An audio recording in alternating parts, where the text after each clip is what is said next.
Stardust Chapter 20 Breakthrough. Israeli doctors plagued with accusations of using samples taken from invaders in their groundbreaking treatment to cure Alzheimer's disease. The treatment can eradicate this disease. Why does it matter how we came by the cure? International community in an uproar as popular news outlets discover pattern to disappearances in South America not unique to that area. Dozens of specialists in the field of engineering, construction, and sciences disappeared in similar cases in North America, Europe, and Asia. 8:20 a.m. May 2nd, 2015. Stardust Labs. Sincerely, Pinkie Pie. Twilight finished the last letter before tilting her head to the side as she looked at an unfamiliar word that composed her body. Illyrium. Illyrium? Huh. Why would Pinkie Pie write some nonsense in the word in her letter? I was expecting regarding the Cake Twins or... She trailed off when she noticed the bald-faced shock on Kim's face. What? Illyrium? That's what it says? Illyrium? Kim started, but before anyone could answer, the door to the habitat shot open to reveal a rather more harried than usual Valen. You can't be serious, she stated, as though her simple stating would make it true. Kim, did you mention Illyrium before now at all? Her somewhat manic glare fell upon Kim, who couldn't help but cringe slightly. No, I haven't. The translation software is working on the phonetic characters of the letter, and they seem to spell out the syllables for Illyrium. Kim replied quickly as she turned her tablet around for Moira to see. I don't know how this Pinkie Pie did it, but there it is. Valen's face soured as she glanced over at the tablet. How is not the only concern. What does it mean? What's Illyrium? Twilight's hesitant question wasn't even acknowledged. Well, I heard from Dr. Shaw that testing is beginning today for the Illyrium samples retrieved from the last mission. Perhaps it's referencing that? That seated scientist tried hopefully as she shrank back into her chair to escape the other scientist's glare. How could she possibly know about Illyrium testing that we haven't even begun testing yet? Or that we possess Illyrium at all? Twilight isn't familiar with it, so I find it extremely unlikely that this Pinkie Pie would know anything more. Valen looked away and ran a hand across her face. How? How did she know the number of snacks to send us? Kim added with a longing look to a pumpkin cupcake with frosting. Or what her preferences are. I'm not even sure that's possible. The look on Moira's face was more than enough to tell Twilight just where the conversation was heading, so Twilight did her best to prevent it. Pinkie Pie does a lot of unbelievable things. I nearly went insane trying to disprove her abilities, but I learned in the end that it's just best to accept them. Kim shrugged, but didn't take her eyes off the cupcake in question. Moira's expression calmed somewhat, but it was clear the question still ate her. So, what's Illyrium? Moira and Kim shared a look before either could explain, and the door to the habitat slid open to reveal Joel. Like Kim and Moira, fatigue was clearly apparent on his face, though he seemed to be recovering due to the half-eaten donut in his left hand. This is the best donut I've ever tasted, he said through a mouthful that he was savoring. I gave you explicit instructions not to eat those until proper testing could be completed, Moira fumed, though her anger petered out when Joel handed her a tablet. So far as the machines can tell, it's all natural ingredients with no toxins, chemicals, or other potentially harmful ingredients. He sprayed crumbs in Moira's general direction as he explained, which earned him another disapproving glare. Plus, I'm running out of fumes. None of us had even had breakfast yet, and since COFFEE is banned from the labs, then I'll have to make do with a sugar pick-me-up. The crash is gonna be a murder, but right now I feel amazing. You know I can spell in English now, right? Why is coffee banned? Twilight asked with an arched eyebrow, and Joel nearly choked on his donut. Never mind. We're getting off topic. What is Illyrium again? Joel's coughing worsened at that question, but was ignored as Moira cleared her throat. Illyrium, it's a crystalline metal that generates specific phenomena when bombarded with certain particles.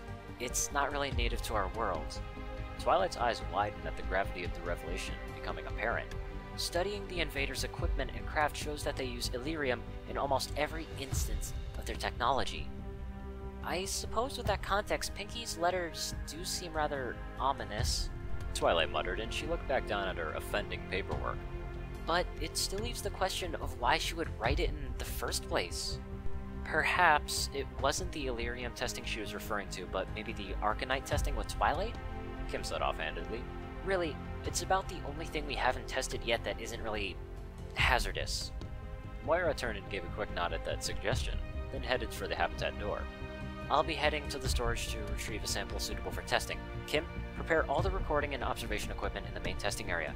If this test is going to yield results, I want it properly documented since we don't have enough Illyrium to waste on do-overs. She took one step out of the door before hesitating and turned back to the table. In one quick move, she scooped up a jelly donut and gave both scientists a writhing glare that screamed, "Not one word from you either," before she finally exited the habitat. Transcript of video footage. Stardust Labs, XCOM HQ. Warning. Access to this file is restricted to personnel with top secret clearance or above. Attempts to access this file without authorization will be reviewed and be grounds for termination and/or prosecution. Distribution of this file may only be done with authorization from CMDR David Bradford. Failure to provide authorization will result in termination and/or prosecution. Persons identified with footage. Dr. Moira Valen, V., Lead Researcher. Dr. Kim No, N., Assistant Researcher, Behavioral Sciences. Subject, Twilight Sparkle. Timestamp, 8:45 a.m., May 2nd, 2015. The video footage starts with the testing area of the Stardust Labs with V standing to the left of the 2 square feet elevated platform in the center of the room. Twilight Sparkle, or TS, stands opposite of the platform, while N stands on the side against the wall. A small chunk of orange metal rests in the center of the table. V. Today's test was instigated by the extraordinary circumstances revealed earlier this morning and deviates somewhat from standard procedure due to those circumstances.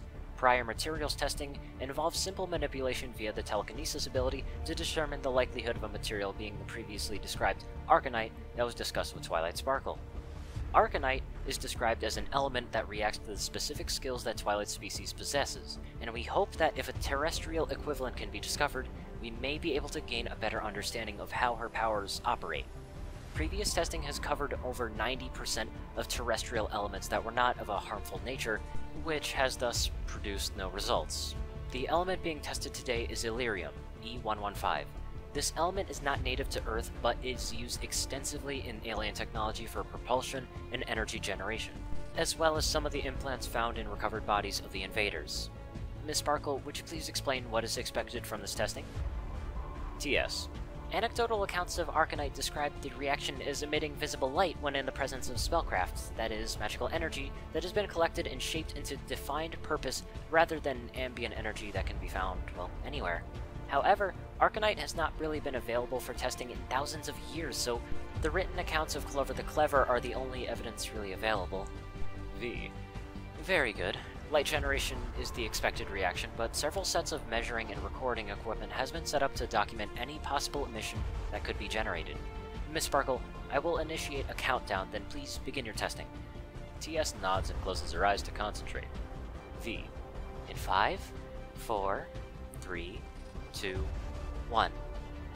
8:40 a.m., May 2nd, 2015. Mess Hall. Shoji Zhang took his bagel to one of the farthest tables in the mess hall and took a seat with a little more urgency than he usually displayed. Any hope that he would have a peaceful breakfast was absolutely lost when Lana and Matt sat down next to him a few moments later. Hey, Zhang. Haven't really seen you in a while. I also hear you haven't been back to the Stardust Labs since your last visit, Lana said with a rather forced smile. If I didn't know any better, I'd think you were kind of avoiding us. What Lana means to say is that we're concerned, Matt added after a moment, and his look of concern was much more sincere. His voice dropped in volume as he continued. So, how are you doing since your last visit? I know it's a lot to take in. I am fine, Zhang replied curtly as he tore off the first bite of his bagel. A moment of silence fell over the table before Matt's expression hardened. Yeah, I'm quite certain that you are, but you have questions and concerns. I think a blind man could see that in you now, so talk. No judgment here. Zhang worked his way past the second bite before answering quietly. I find myself struggling with that concept of a guest like that being kept alive in this place.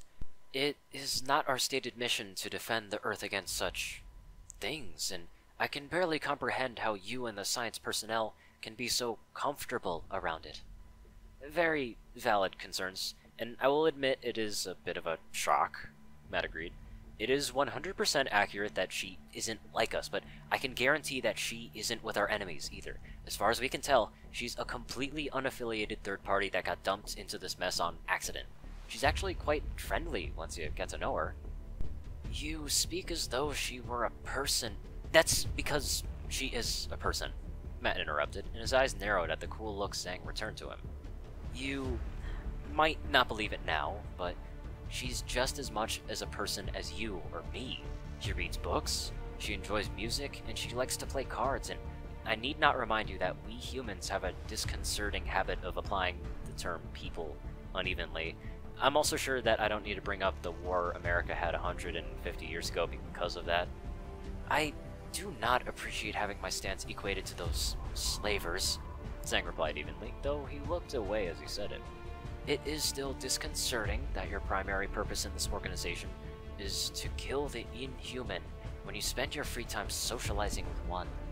Now, there's a misconception there. We aren't killing the invaders because they aren't human. We're killing them because they're trying to kill us first. If our Short Friends people had contacted us first, then I honestly doubt that XCOM would exist in this form, Lena added, and both men fell silent at the insightful comments. When Zhang didn't immediately respond, Matt said, So, what are your plans now? You can join us in with our visit today, or not. As I said before, and I mean it, if you don't think you're up for this, then there's no hard feelings, okay? Before Zhang could reply, all three soldiers nearly jumped out of their chairs when Dr. Mills dropped a metal case on the table with a loud bang. Morning, kids! I brought gifts! He announced cheerily, and in a blatant disregard for the heavy mood around the table, his hands worked in opening the locks in a rather ominous metal carrying case that had, among other things, biohazard and top-secret markings plastered all over it. All three soldiers recoiled slightly as Joel opened the side panel of the case to reveal food. The doctor pulled out 3 small dishes and left them out on the edge of the table. Gifts from Stardust. From what I hear, you all should know what goes where, Joel said as he pulled up a chair. Mine was a frosted donut. Oh, dear God, I think I just got diabetes from looking at that. Landa's gaze locked onto what appeared to be a solid block of chocolate on the center plate before she pulled it over to her seat. Matt's reaction was somewhat less enthusiastic, but nonetheless pleased. Oh, this brings me back. I haven't had one of these since I was, 8 years old? He said with no small amount of nostalgia as he reached for what appeared to be a pair of chocolate chip cookies with what appeared to be vanilla frosting sandwiched between them. Zhang could only give a skeptical look at the final plate, which had a simple bagel on it. It seems you know our tastes well, Dr. Mills. May I ask what the occasion is? He asked as he pulled a bite out of the new bagel and dropped it into his mouth. His eyes immediately widened as he processed both the texture and the flavor of the bite, and he allowed himself just a moment of weakness to savor it before swallowing. And judging by that expression, it seems the cook has a 100% success rate. I wonder how she managed that one, Joel said as he cupped one chin in his hand and he observed all three soldiers as they devoured their gifts. To answer your question, Mr. Zhang, there was no special occasion as far as I'm aware beyond the fact that your diminutive colleague received some communication from home. It took several minutes for the soldiers to process what Joel just said before they realized the implications. Surprisingly, Lana was the first to respond. Comms? Seriously, how did that happen? I'm not certain that this would be the best place to describe the events in detail. Why don't you all head down to the labs once you're finished and, well, we can explain there. The scientist smiled and closed up his carrying case before rising up from his chair to leave. Well, that was rather nice of him, Lana said with a shrug. Though, what he said about the cook makes me want... Bang. The chair that Joel had vacated moments earlier flew up into the ceiling where it exploded into pieces, and half a second later, alarms began to blare. Both Lana and Zhang jumped backwards with enough force to send their chairs tumbling behind them. Matt attempted the same, but his chair had refused to be so cooperative, and he ended up toppling backwards over the stubborn chair. Son of a bitch, what the hell was that? He yelled as he scrambled to his feet to see what just happened. The rest of the mess hall was also on its feet and crowding towards the scene. For all the noise and violence of the chair's eruption, the only sign that anything was amiss is what appeared to be a ragged hole in the floor under where the chair had been, as well as a corresponding one in the ceiling above them. The shock of the moment quickly faded and everyone in the mess hall began to boil out of the room to their alert stations. Only one person hesitated, and Matt's eyes immediately locked onto him. Joel stood near the exit like a puppet without a puppeteer with a blank expression, and he appeared to be mumbling the same words over and over again. Oh, crap. 9 a.m., May 2nd, 2015, Stardust Labs. I think I may have not understood the events of Clover the Clever's written discovery of Arcanite, Twilight stuttered in English. A glass of water clattered between her hooves as she tried to take a drink. Kim sat close to the shaking unicorn and kept one hand ready to catch the glass, if it fell. And from behind the one-way mirror, Commander Bradford stood with his arms crossed as he watched Twilight come down from her panic attack. Valen and Joel stood beside him as they silently watched the scene unfold. Clover's notes say that Arcanite glowed when he cast his illumination spell. Rather than simply glowing in the presence of spellcraft, I think that this test shows the Arcanite was reacting sympathetically to the spell that was cast to amplify the light of the spell. Twilight took another gulp before continuing. When I used telekinesis to lift the Illyrium, it sympathized with the spell and amplified the effects exponentially. I'm so sorry that I didn't think of that possibility. What can I... Bradford tapped a button to mute the audio from the habitat, and he turned to face Valen. Is that accurate? His trademark glare fell upon the doctor as he asked the question. Correct, Moira replied crisply, and for a moment he wondered if his glare was losing its effect until he realized the look in her eyes. She's made a breakthrough. Dr. Valen stepped up to the computer beside Bradford and brought up several files before turning back to the commander. Approximately 7 hours ago, Twilight received written correspondence from her people using an unknown means of delivery. While the method of delivery is an issue all on its own, one particular letter indicated that Illyrium was the material Twilight identified as Arcanite. I authorized testing on an Illyrium sample, and these unforeseen consequences occurred. The results are inconvenient, but they are also quite promising. Quite promising, Doctor? Bradford scowled, and his eyebrow twitched. Your little test just lobbed a fist-sized chunk of Illyrium through several stories of reinforced concrete and steel with enough momentum left over to achieve escape velocity. I just got a report from Mission Control stating that one of the North American satellites registered a micrometeorite impact, but the trajectory of the projectile came from our location. Valen blanched at the full report of the damage, and Bradford turned back to the little unicorn. He covered his face with one hand and rubbed his eyes. It's lucky that no one got hurt. Maybe if our luck holds, that chunk of Illyrium will punch a hole in an invader hiding in the void. Once again, Bradford turned to Valen. Until Shen and the engineers complete the repairs, I recommend postponing further testing. I also want reports for any practical applications this testing yields. Okay? It will be done, Commander, Valen replied as Bradford walked past her and out the door. 9:05 a.m. May 2nd, 2015. Stardust Labs. Damn, what kind of muzzle velocity do you think is needed to get that kind of armor penetration? Lana asked as she looked at the new ventilation in the lab. That's like bunker buster material right there. I don't think it's muzzle velocity so much as power. Plus, with our magic, I'm not certain that our standards of firepower apply. Matt crossed his arms and surveyed the damage beside her. Zhang silently hung back near the door, though he was no doubt as shocked as the other soldiers. I bet Twilight's a gibbering mess after this. I mean, you were there when she had the freak out with the spider, Matt muttered as he looked towards the door to the habitat. Oh, I was, and you were there too. Perhaps maybe you should go in and, oh, I don't know, maybe comfort her a little bit? Lena asked innocently, and was rewarded with a glare that was decidedly acidic. Seriously, we should probably check on her, though. She could probably use a friendly face, or maybe 3, about now. I heard that there was an alert. Oh, my, Shen said as he entered the lab and caught sight of the hole in the ceiling. The moment passed, however, and the job took over. He pulled a small camera from his jumper and started snapping pictures of the damage.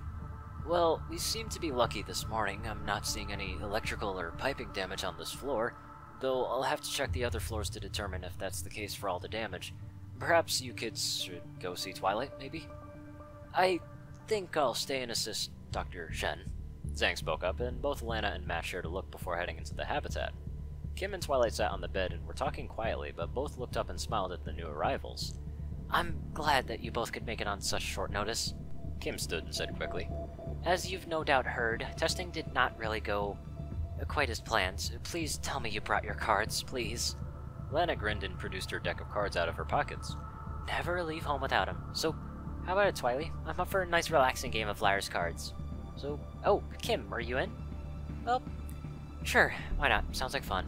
The scientist said with a nod, and she took a seat to the habitat's guest table. Lana slipped into a seat beside her and gave Twilight and Matt an enigmatic grin. Twilight's response was a glare back at Lana as she took her seat, which left the last seat for Matt to occupy. I wonder what that looks about, he thought as Lana began to deal the cards. Alright, so, what's the topic now? Lana asked as she looked over the table. I've been choosing topics lately, so I figure you folks might have a chance to decide.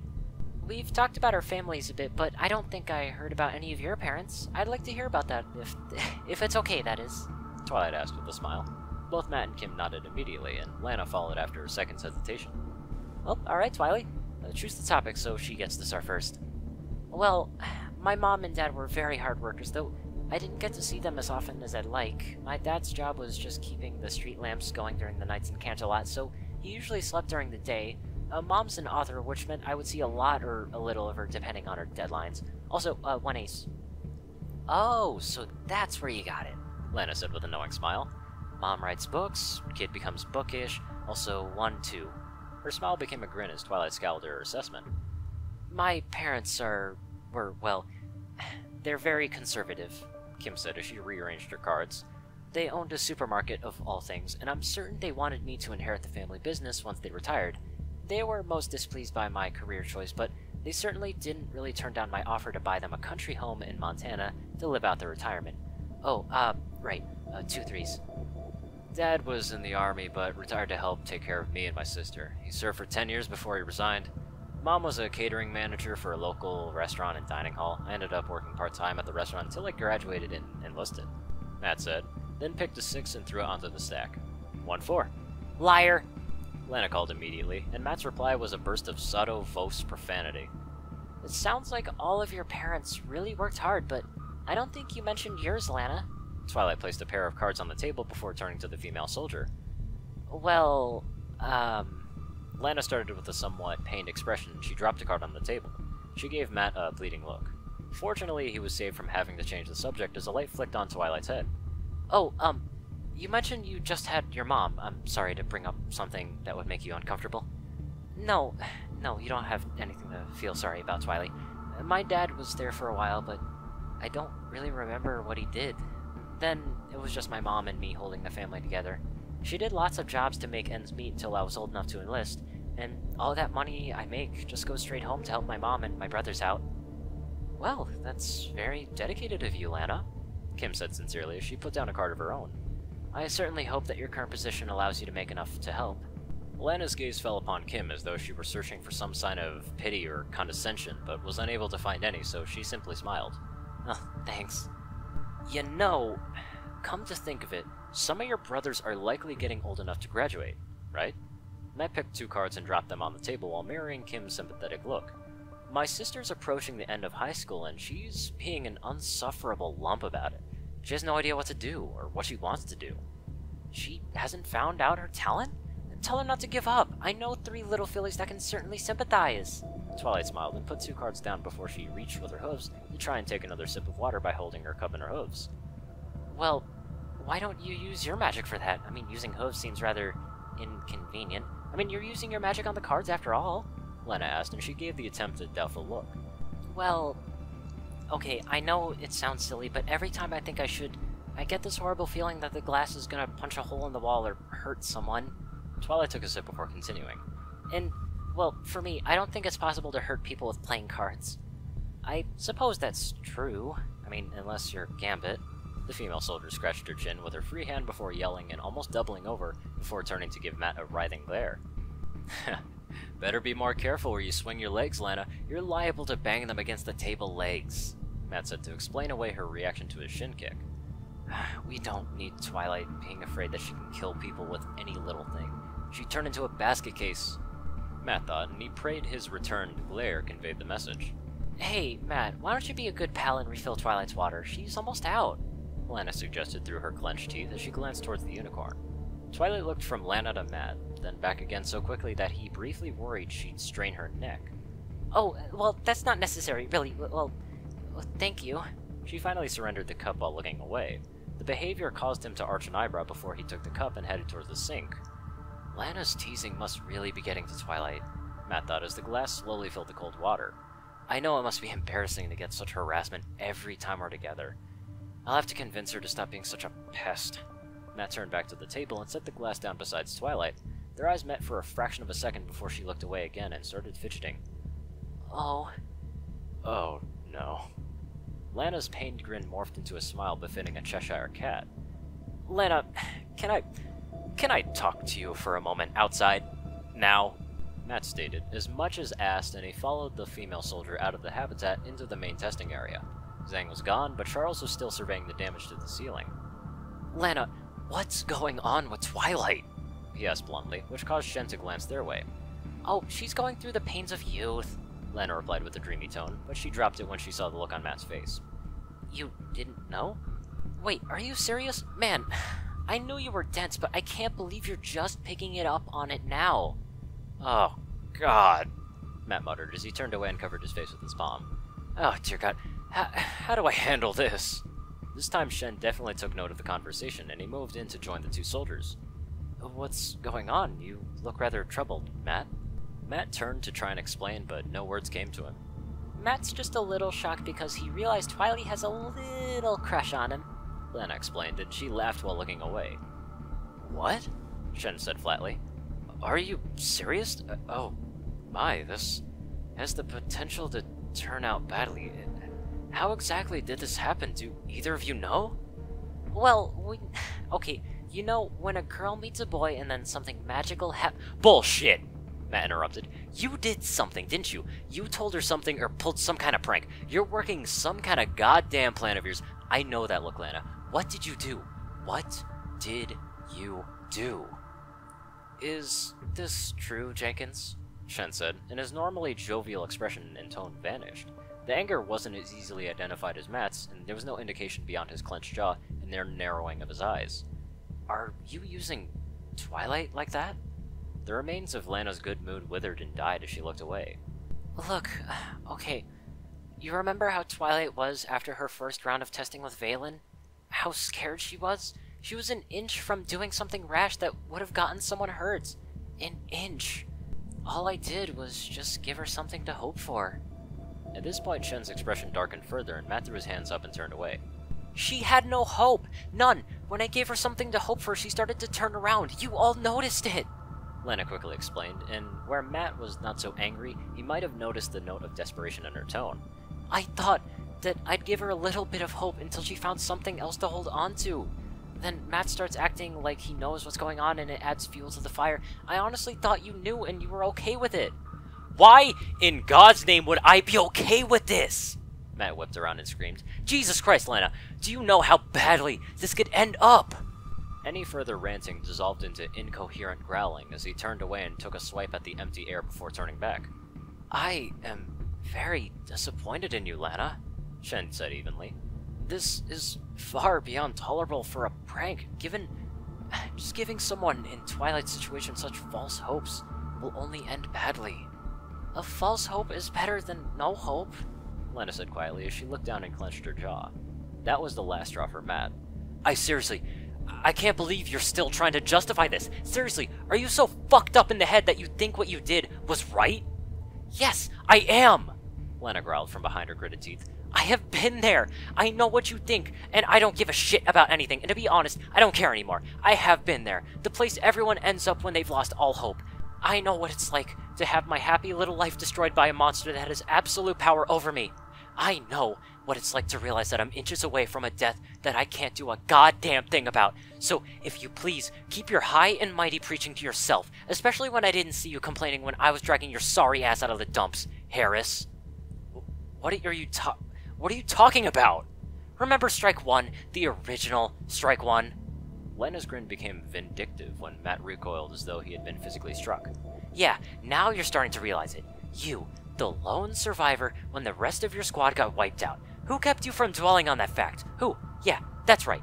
Before you complete your holy inquisition to burn me at the stake, I want you to realize that I'm not doing this shit purely for my own amusement. Now, you go do what you have to, and what happens afterward is your own damn fault. Matt spared a look to Shen, and when he looked back, Jenkins was gone, and the Stardust Lab's door was just starting to slide shut.